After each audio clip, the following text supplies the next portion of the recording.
रुचये गोपवधूटिकुलचौराय तस्मै कृष्णाय नमः संसारमयूरस्य बीजाय। श्री विश्वनाथ पंचानन भट्टाचार्य द्वारा रचित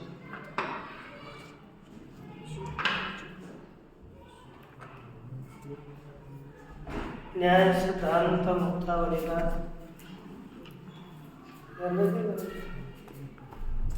मुक्तावली के प्रत्यक्ष खंड का हम लोग विचार कर रहे थे। इसमें प्रत्यक्ष ज्ञान के लिए कुछ सन्निकर्ष कारण बताया। प्रत्यक्ष ज्ञान एक फल है, इंद्रियकरण है और इंद्रियार्थ सन्निकर्ष व्यापार है। इंद्रियार्थ सन्निकर्ष व्यापार है, वही इंद्रिय और विषयों का सन्निकर्ष रूपी व्यापार कितने प्रकार का है? तो कल कितना बताया?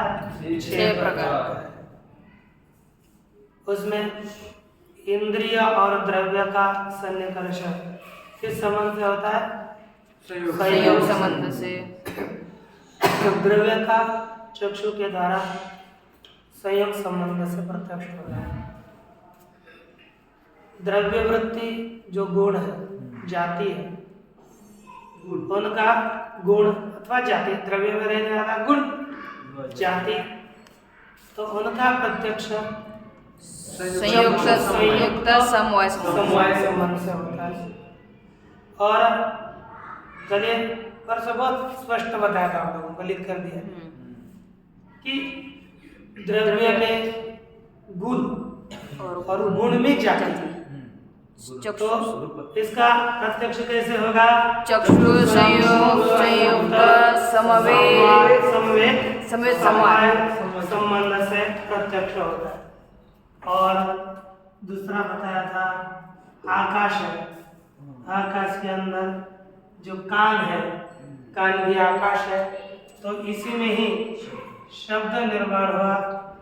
ये कान अर्थात आकाश, कर्ण शस्कुल्यवच्छिन्न आकाश, पर आकाश का और शब्द का समवाय संबंध होता है। इसलिए आकाश रूपी श्रोत्र के द्वारा शब्द का समवाय संबंध से प्रत्यक्ष होता है, यह कहा था।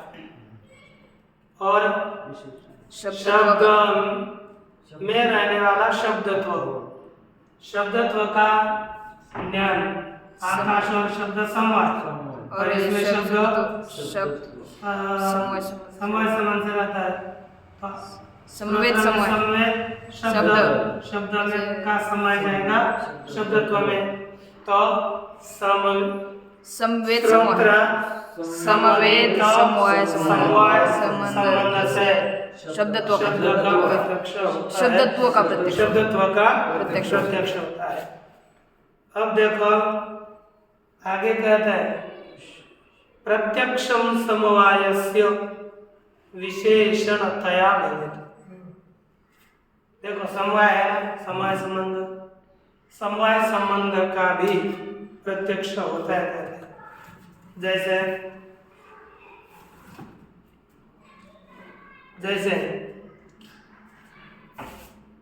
ये घट है, घट में सम्यक कौन है? रूप। तो बीच में गुण और गुणी का क्या संबंध होता है? समवाय संबंध। इस समवाय का कैसे प्रत्यक्ष होगा? तो कहते हैं इसका विशेषणता संबंध से प्रत्यक्ष होता है। और दूसरा विशेषणता लिखा, प्रत्यक्षम समवायस्य विशेषणतया भवेत्। विशेषणता इस सन्निकर्ष से समवाय से प्रत्यक्षम भवेत्। समवाय का प्रत्यक्ष ज्ञान होता है। समवाय का प्रत्यक्ष ज्ञान विशेषणता सन्निकर्ष से होता है। अच्छा, अब दोनों का समवाय और विशेषणतया तद्वत अभावानां ग्रहो, अभावों का और समवाय का प्रत्यक्ष ज्ञान विशेषणता सन्निकर्ष से होता है। विशेषणता लिखा है, लेकिन इससे उपलक्षित हम विशेषता भी ले सकते हैं। अब देखो, अब हमें घट में, अब जैसे समवाय करना है, चक्षु संयुक्त तो क्या कहा घट, तो घट में विशेषण कौन बन गया? समवाय। समवाय भी है और रूप भी है, तो समवाय भी है कि नहीं? तो घट में विशेषण हो गया समवाय, तो विशेषणता किसमें जाएगी? समवाय में। किसमें जाएगी? समवाय में। तो घट चक्षु का संबंध किसके साथ होगा? तो चक्षु संयुक्त घट, उसकी विशेषणता समवाय।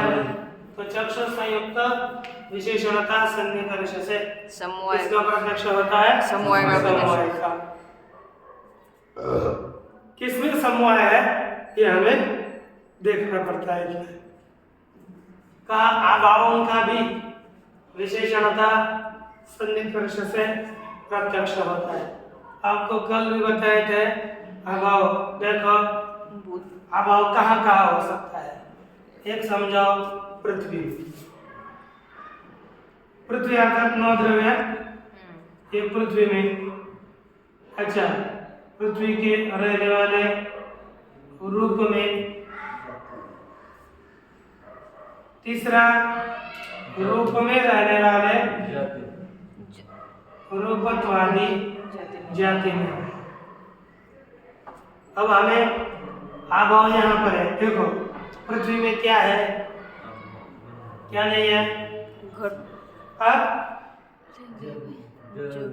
जल नहीं है, पृथ्वी में जल रहता है। जैसे आप ये एकदम प्रत्यक्ष लेते हैं, जैसे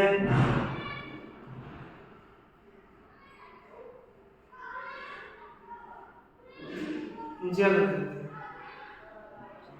जल में क्या नहीं है? गंध है कि नहीं? जल में गंध कभी रहता है क्या? नहीं, अर्थात जल में गंध नहीं है। तो देखो, गंधा किसका भाव? गंध का भाव। कहाँ पर है? जल में। कौन है? गंधा भाव। गंध का भाव। अब हमें गंध का अभाव जल में है, इसका ज्ञान करवाना है। तो कौन सा सन्निकर्ष होगा? तो कहते विशेषण का। जल में विशेषण कौन है? गंधा भाव। गंधा भाववत जलम, ठीक है? जल में गंधा नहीं है, तो गंधा भाव वाला कौन हो गया? इसमें विशेषण कौन हो गया? गंधा भाव। वाला करिए, क्या है? गंधा भाव। विशेषण कौन हो गया? जल। जल। तो विशेषण कौन हो गया? गंधा भाव। उसमें क्या रहेगी?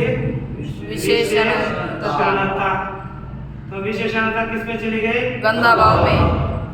लेकिन इस चक्षु का साक्षात क्या गंध का अभाव का ज्ञान कौन करेगा रे? ग्रहण से होगा ना। येन इंद्रियण या व्यक्तिर्गृह्यते तेन तद्गता जाति तदा भावश्च गृह्यते। उसी इंद्रिय के द्वारा। देखो, किसी की नाक की खराब है और बोलते हैं यहाँ बिल्कुल सुगंध ही नहीं है ना? फूल ला कर रखे, इत्र सब मार कर रखा और वो बोलने लगा यहाँ पर सुगंध ही नहीं है। अरे कैसे? मैंने नेत्र से देखा ना, इस पत्थर में कभी गंध होता ही नहीं। ऐसा कभी होता है क्या? नेत्र से गंध का अभाव पता नहीं चलेगा। जिस इंद्रिय के द्वारा जो जिस व्यक्ति का ग्रहण किया, उसी इंद्रिय से उसके जाति का और उसके अभाव का ज्ञान होगा। तो यहाँ पर अब गंध, ये क्या? ग्रहण। अब मुझे बताओ, ग्रहण का और गंधा भाव का संबंध होगा क्या? मुझे संयोग नहीं होगा ना, साक्षात संबंध तो नहीं होगा। संयोग तो द्रव्य का होता है, अभाव तो अभाव रूप है इसलिए घ्राणेन्द्रिय का संयोग गंध के साथ नहीं हो सकता, गंधा भाव के साथ नहीं हो सकता।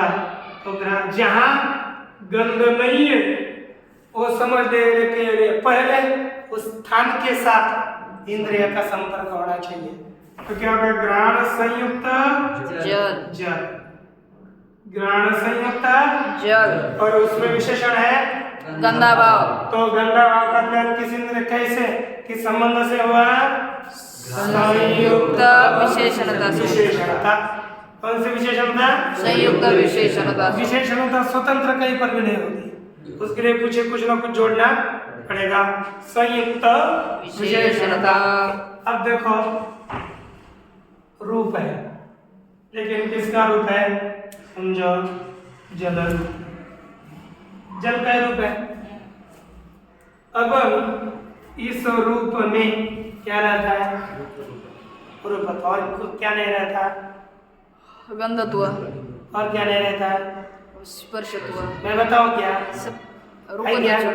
रूपत्व छोड़ करके जगत में कोई नहीं रहता। रूप में क्या रहेगा? रूपत्व रहेगा। तद अतिरिक्त आपकी पृथ्वी, पानी, कुछ भी जो भी पदार्थ है कुछ भी नहीं रहता, केवल रूपत्व रहता है। तो सकल का अभाव का आ गया रूप में, सकला भाव ले लूंगा, लेकिन रूपत्व भिन्न, रूपत्व भिन्न है ना? रूपत्व भिन्न भाव और सकल का भाव हमें क्या समझना है? रूपत्व। रूपत्व में नहीं, रूप में। किसमें? रूप में। रूप में क्या? रूपत्व भाव। अब देखो, अब हमें देख रहे हैं जल में रूप किस संबंध से रहता है? समवाय संबंध से। जो रहता है उसको क्या कहते हैं? समवेत। तो रूप हो गया समवेत। और रूप में रूपत्व भाव, रूपत्व भिन्न सकल का अभाव रहता है, तो वहाँ क्या है? वो विशेषण। अभाव कौन होगा? विशेषण।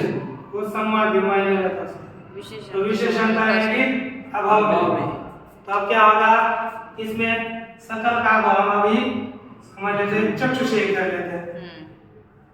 तो चक्षु है कि नहीं? चक्षु है, चक्षु से तो कौन होगा? जल। चक्षु जल, जल, उसमें संवेद रूप, उसमें विशेषण रूपत्व भिन्न भाव, है ना? रूपत्व से भिन्न का अभाव। चलो हम ज्यादा पृथ्वी अभाव। पृथ्वी रूपत्व में थोड़ी रहती है, रूप में थोड़ी रहती है।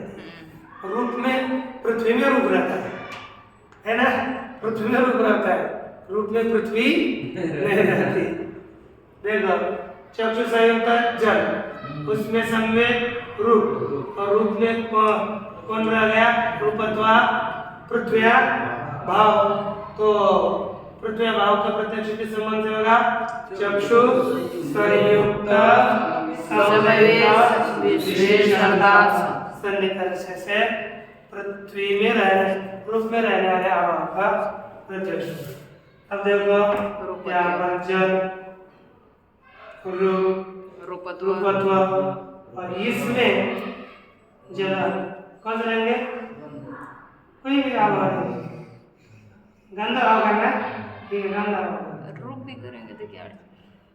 हाँ, कोई नहीं रहता उसमें, कोई नहीं रहता ना। रूपत्व में क्या रहेगा? रूपत्व तो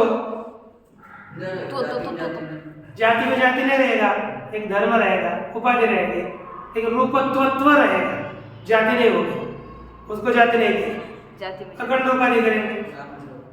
तो यहाँ पर रूपत्व में केवल रूपत्व रहेगा और कोई नहीं रहेगा। अब देखो यहाँ पर जल में सम्मिलित है रूप, रूप में सम्मिलित है रूपत्व, और उसमें विशेषण है गंध। तो क्या होगा? विशेषणता संबंध। क्या चक्षु संयुक्त। क्या है? संयुक्त। चक्षु ने गंदा भाव का करना है घ्राण संयुक्त क्या घ्राण संयुक्त जल में सम्यक रूप में सम्यक रूपत्व और विशेषणता गंदा भाव में। तो इस प्रकार कभी भी द्रव्य में यदि किसी के अभाव को प्रत्यक्ष करना है तो संयुक्त विशेषणता से निकर्ष द्रव्य में, यदि द्रव्य में रहने वाले गुणों में अभाव का प्रत्यक्ष करना है तो संयुक्त समवेत विशेषणता, और जाति में अभाव को जानना है तो संयुक्त समवेत विशेषणता संबंध से उसका प्रत्यक्ष होता है। यह क्रम ध्यान में रखिए। अब अभाव का कहाँ प्रत्यक्ष होगा? कहते हैं यदि सा उपलभ्येत इत्येवं यत्र प्रसज्जते। क्या है? यदि है ना, यदि स्याद उपलभ्यत, यदि होता तो उपलब्ध होता, ऐसा जहाँ पर हम बोल सकेंगे, ऐसी प्रसक्ति जहाँ होगी, क्योंकि यदि होता तो दिखता। जैसे कल सब काम कर रहे थे, रोहित को सब जगह पर देखा लेकिन मिला ही नहीं, है ना? तो हम आज पूछा क्योंकि कहाँ गया था, तो मैं यहाँ ही था, है ना? क्या कहेगा? यहाँ ही था। तो यहाँ ही था, यदि होता तो दिखता, है ना? ऐसे आरोप होते हैं ना, यदि होता तो दिखता, तो दिखा नहीं, अर्थात तो नहीं था। इससे तो होगा कि नहीं? अगर जहां पर यदि ऐसा होता तो ये होता और वो नहीं दिख रहा, अर्थात उसका वहां अभाव है, तभी अभाव का प्रत्यक्ष होता है कि नहीं? तो क्या बोलेगा? मैं अन्य जगह था, मैं इधर था, उधर था, ठीक है नहीं? लेकिन जहां हम लोगों ने देखा वहां नहीं था, तो उस स्थानों पर नहीं था, तो उसके अभाव का ज्ञान हो जाता है। ऐसी जहां जहां पर यदि ऐसा होता तो ऐसा होगा।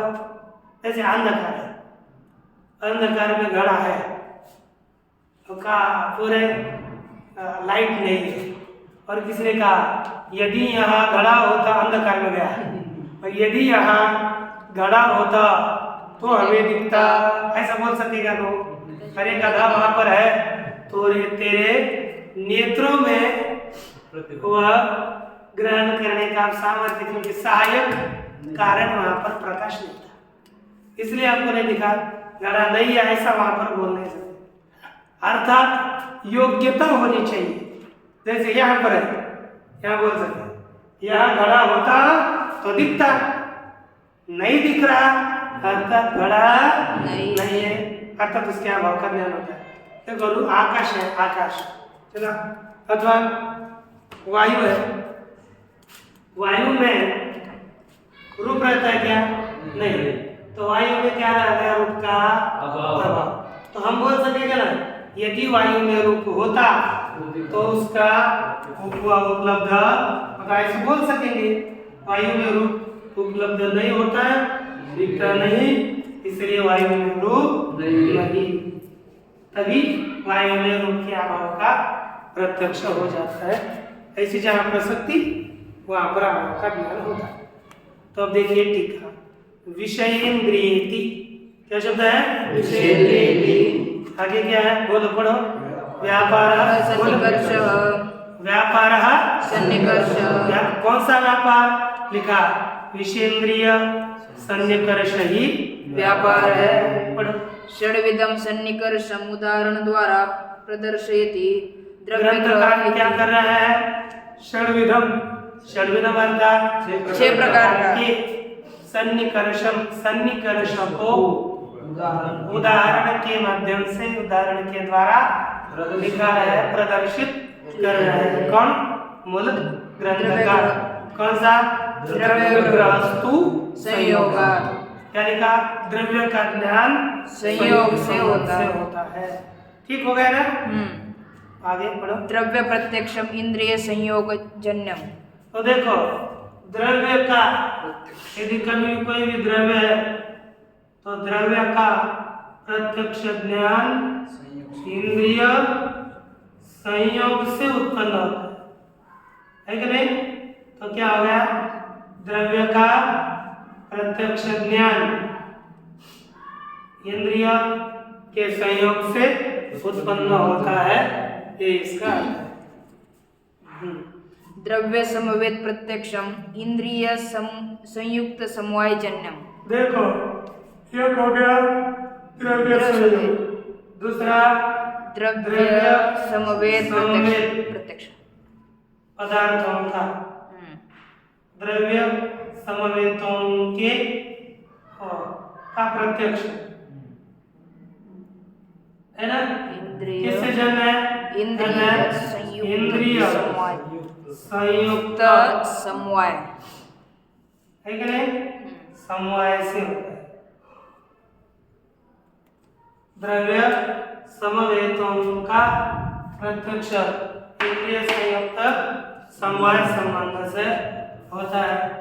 3 नंबर है एवं अग्रे द्रव्य समवेत प्रत्यक्षम। इंद्रिय संयुक्त किससे होगा? इंद्रिय संयुक्त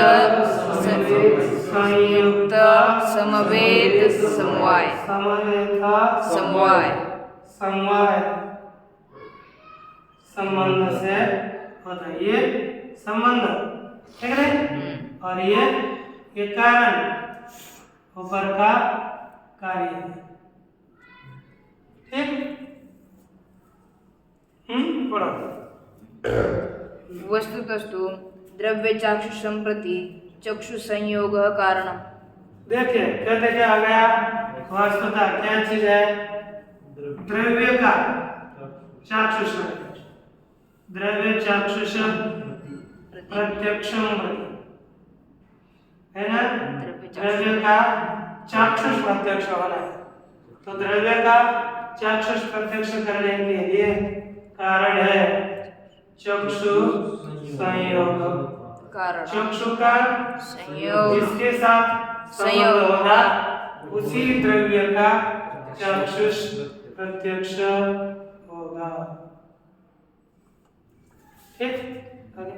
द्रव्य समवेत चाक्षुषं प्रति चक्षु संयुक्त समवाय कारणम। क्या हो गया? द्रव्य समवेत चाक्षुष प्रत्यक्ष, उसमें समय चाक्षुष प्रत्यक्ष रूप रूप है कि नहीं? द्रव्य में संवेद रूप के चाक्षुष के चाक्षुष केवल चक्षु के द्वारा है ना?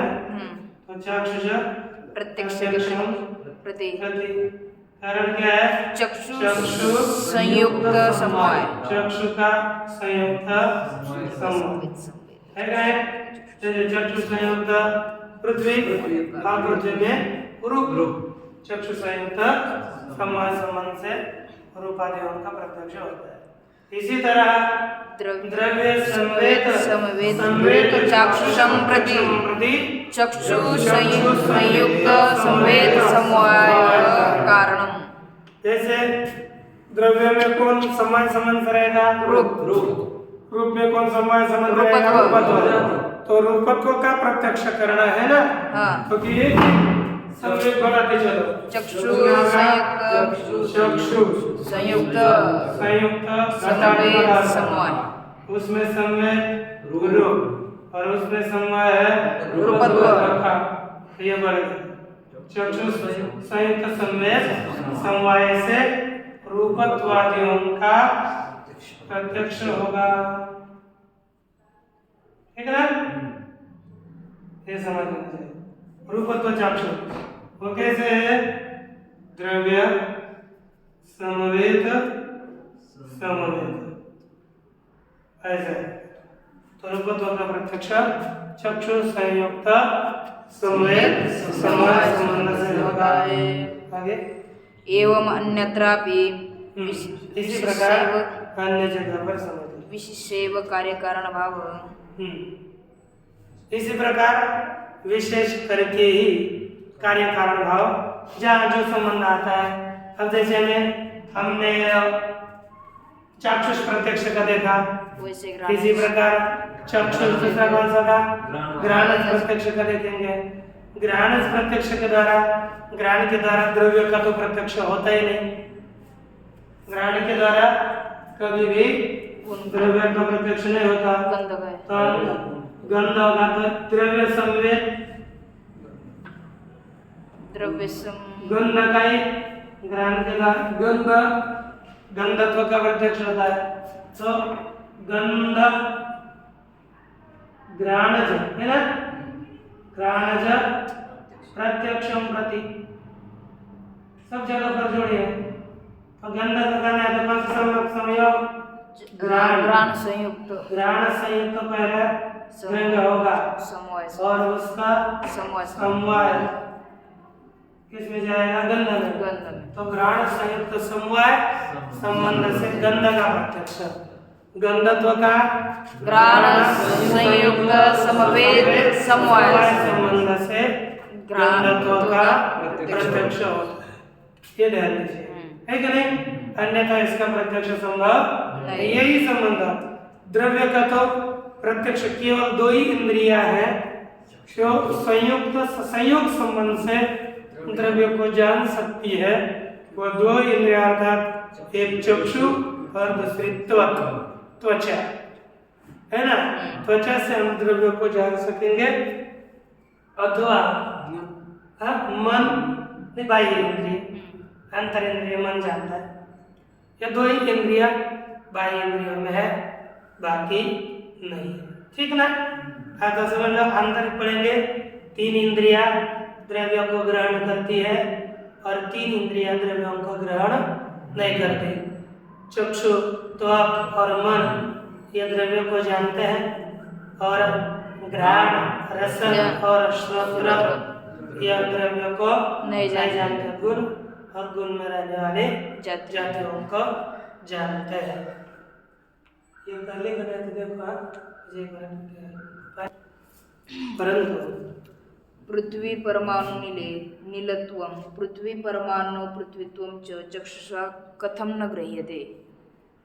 कहते हैं परंतु शंका है कि पृथ्वी परमाणु नीले, इस नील में पृथ्वी के परमाणु के नीलिता, पृथ्वी के परमाणु के परमाणु का जो नील वर्ण है उसके नीलत्व का, जैसे यह है पृथ्वी, यह पृथ्वी का परमाणु, अब ये नीला है कि नहीं? इसका गुण है नील, ना नील वर्ण है। यह परमाणु, उसमें रहता है नील वर्ण और नील में रहता है नीलत्व। कह जाएंगे पृथ्वी के परमाणु के नीलत्व का ज्ञान कैसा नहीं होता, क्यों नहीं होता? और पृथ्वीत्वंच, और उसी में ही ये पृथ्वी के परमाणु में पृथ्वीत्व का ज्ञान क्यों नहीं होता? ज्ञान तो होना चाहिए ना। नीला में रहने वाले नीलत्व का ज्ञान होना चाहिए, पृथ्वी में रहने वाले पृथ्वीत्व का भी ज्ञान होना चाहिए। इसका ज्ञान क्यों नहीं होता? तो कहते कथम न गृह्यते, उत्तर क्या दिया? तत्र परंपरा उद्भूत रूप संबंधस्य महत्व संबंधस्य च सत्वात्। क्यों? वो पूर्व पक्ष का क्या कर रहा है? तत्र, तत्र अर्थात इस नीलत्व में और परमाणु में रहने वाले पृथ्वीत्व में परंपरा संबंध से, कैसे संबंध से? परंपरा संबंध से। क्या क्या रहता है?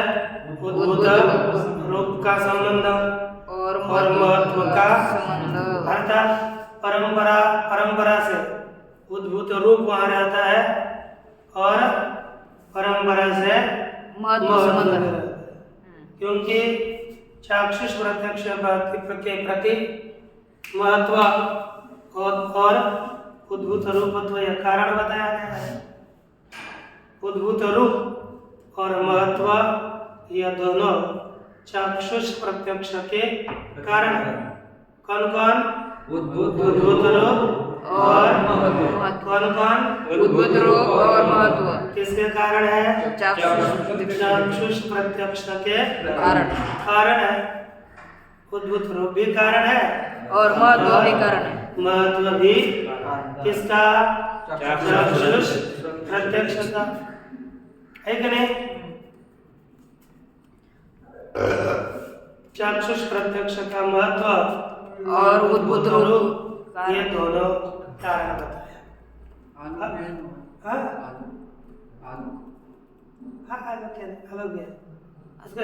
दोनों थे ना, लेकिन ये परंपरा संबंध से इन दोनों का संबंध है, इसलिए उसका प्रत्यक्ष होना चाहिए। ये कौन कहता है? तब क्या हो गया? सिद्धांत बोल रहा है ना ये। नहीं, शंका ही समझ लो, तथा ही पूरे कुछ रूप से समझ लो। क्यों नहीं होता पता देखेंगे, ऐसा ही है। एक विचार प्रकट किया, तथा ही उसका स्पष्टीकरण करते हैं। नीले नीलत्वम जाति एक एव। देखो अब नीलत्व में भी कैसे संबंध है ये सिद्ध करना है। नीलत्व में उद्भूत रूप कैसा रहता है? उद्भूत रूप का संबंध नीलत्व के साथ कैसा है? और पृथ्वीत्व के साथ उद्भूत रूपत्व का संबंध कैसा है वो दिखा रहा है। स्वयं देखो आगे, नीले नीलत्वम जाति घट नीले परमाणु नीले च वर्तते। देखो हमारे पास एक है नीला परमाणु और दूसरा है नील घट। नील घट है कि नहीं? घट नील में भी नील है और उसमें नीलत्व है। परमाणु के नील में नीलत्व है और घट नील में भी नीलत्व है। और जाति दोनों में रहने वाली एक ही है कि अलग है? एक ही है। तो यहाँ पर घट संयुक्त चक्षु संयुक्त घट, नील संयुक्त घट संयुक्त संवेद नील और नील का समवाय नीलत्व से है ना।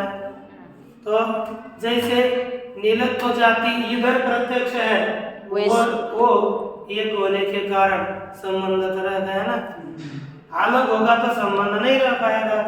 एक है इसलिए संबंध हुआ, संबंध बन गया। तो हमें नीलत्व का भी क्या होना चाहिए? प्रत्यक्ष। क्या होना चाहिए? नीलत्व का प्रत्यक्ष होना चाहिए। वही बताते हैं कि इधर से नीलत्व, नील में नीलत्व रहता है, वो जाति एक है। तो जाति कहाँ पर भी रहो? घट नील में और परमाणु नील में एक ही नीलत्व जाति रहती है, अलग अलग नहीं। ठीक ना? यदि घट में रहने वाले नीलत्व के साथ चक्षु का संबंध हो रहा है ना, अथवा घट क्या बोलते हैं, हाँ रूप संबंध घट में के नील में रह रहा है कि नहीं?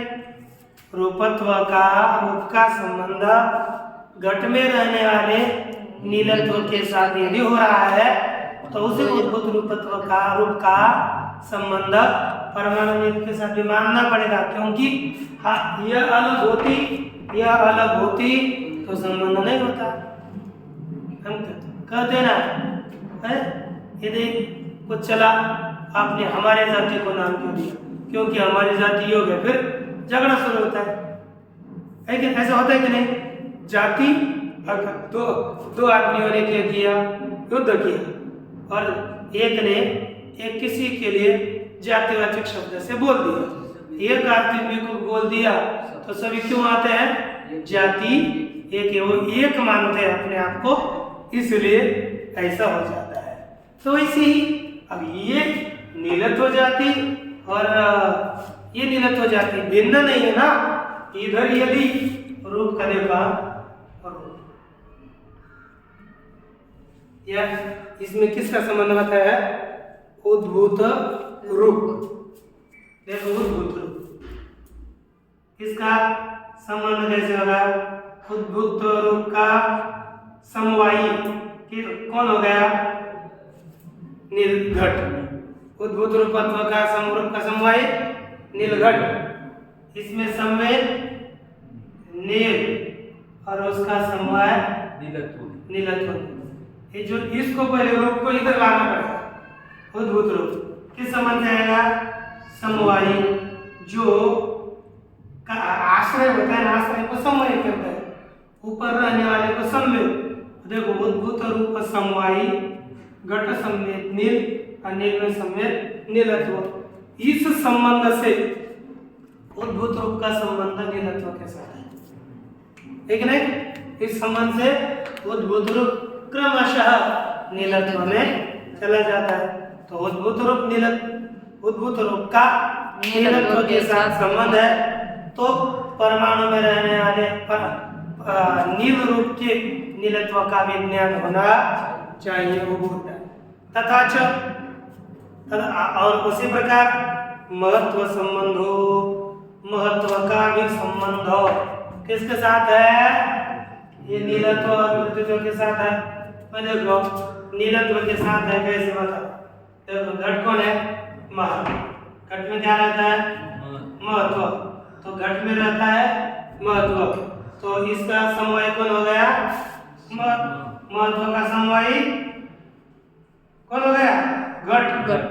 अरे जो ऊपर रहता है महत्व समवेत है, महत्व समवाय संबंध से रहता है, तो महत्व क्या होगा? समवेत। और महत्व किस में रहता है? घट में। तो जिसमें रहता है उसको क्या कहेंगे? समवाय। जो रहेगा वो समवेत, जिसमें रहेगा वो समवाय। तो महत्व किसमें रहता है? घट में। तो महत्व का समवायी घट, घट का समवेत नील, नीलत्व का समवाय नीलत्व। तो देखो समवायी समवेत है ना। इस सन्निकर्ष से हम नीलत्व का प्रत्यक्ष कर सकते हैं, नीलत्व का ज्ञान हो जाता है ना। तो उधर ज्ञान होगा तो इधर भी होना चाहिए। तथा महत्व संबंधो कैसे? नील घटम आधार है, महत्व का संबंध नीले घट को लेकर है ना। आगे वर्तते रहता है, ऐसे इस क्रम से संबंध रहता है। आगे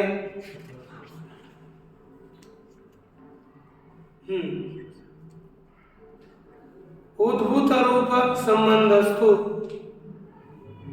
उभय हम आदाय वर्तते। उद्भूत रूप का संबंध तो दोनों को लेकर रहता है। कोई माने उद्भूत रूप का संबंध लेना है, हमें नीला भी लेना है, घट भी लेना है, इन सबको लेकर के उद्भूत रूप का संबंध हो जाएगा। अब उद्भूत रूप का संबंध सिद्ध हो। इस प्रकार जैसे हमने आज सिद्ध किया ना, पृथ्वी के परमाणु में नीलत्व दिखा, पृथ्वी परमाणु पृथ्वीत्वेपि, अथवा पृथ्वी के परमाणु में क्या रहता है? पृथ्वीत्व। उसमें भी घटादिकम आदाय, घटादियों को लेकर क्या रहता है? महत्व का संबंध रहता है। इसलिए है ना, उसका प्रत्यक्ष होना चाहिए। एवं रहता तो है, संबंध है तो प्रत्यक्ष होना चाहिए, नहीं होता। दूसरा एवं वायु तदीय स्पर्शादौ च सत्तायाश्च अचाक्षुष प्रत्यक्षम स्यात्। कहते हैं उसी प्रकार वायु, वायु माने वायु में तदीय स्पर्शादौ च अथवा वायु के स्पर्श इत्यादियों में सत्तायाः, सत्ता का क्या होना चाहिए? चाक्षुष प्रत्यक्ष होना। देखो वायु में वायु की सत्ता का चक्षु के द्वारा ज्ञान नहीं होता, हमें त्वचा के द्वारा वायु के सत्ता का ज्ञान होता है। चक्षु के द्वारा हम अनुमान कर सकते हैं। पत्ते यदि किसी पेड़ के हिल रहे हो तो वायु चल रही है। हम वायु को देख नहीं सकते, वहां पर अनुभव नहीं कर सकते, बस पत्ते हिल रहे हैं इसलिए वायु चल रही है। कोई बोल सकता देखो देखो ना वायु को देखो, वायु मत देखो, पत्ते हिल रहे, पत्ते हिल रहे से अनुमान करो। ये अरे तो देखो देखो नहीं, पत्ते हिल रहे देखो, उससे वायु समझो, ये बोलना है। तो यहाँ पर यदि सत्ता देखो, द्रव्य, गुण और कर्म तीनों में सत्ता रहती है। सत्ता का यदि घटादियों में प्रत्यक्ष होता है कि नहीं? और एक जगह पर सत्ता का प्रत्यक्ष हुआ है तो इसी सन्निकर्ष से वायु में, वायु के स्पर्श में भी सत्ता का स्पर्श होना, प्रत्यक्ष होना चाहिए। किसके द्वारा? चक्षु के द्वारा। दूसरे इंद्रिय के द्वारा होता है लेकिन चक्षु के द्वारा नहीं होता। लेकिन आपने कहा अभाव का प्रत्यक्ष होता है तो होने की आपत्ति आएगी। महत्व का संबंध वहां पर भी होता है। तस्मात् उद्भूत, इसलिए क्या है? उद्भूत रूपावच्छिन्न महत्वावच्छिन्न चक्षु संयुक्त समवायस्य द्रव्य संवेद चाक्षुष प्रत्यक्षे तादृश चक्षु संयुक्त संवेद समवायस्य द्रव्य संवेद संवेद चाक्षुष कारणत्वं वाच्यम। अब ये थोड़ा समझने लायक है तो हो ना एक बारेगा तो कर लेते भाषण में। ओम पूर्णमदः पूर्णमिदं पूर्णात् पूर्णमुदच्यते पूर्णस्य पूर्णमादाय पूर्णमेवावशिष्यते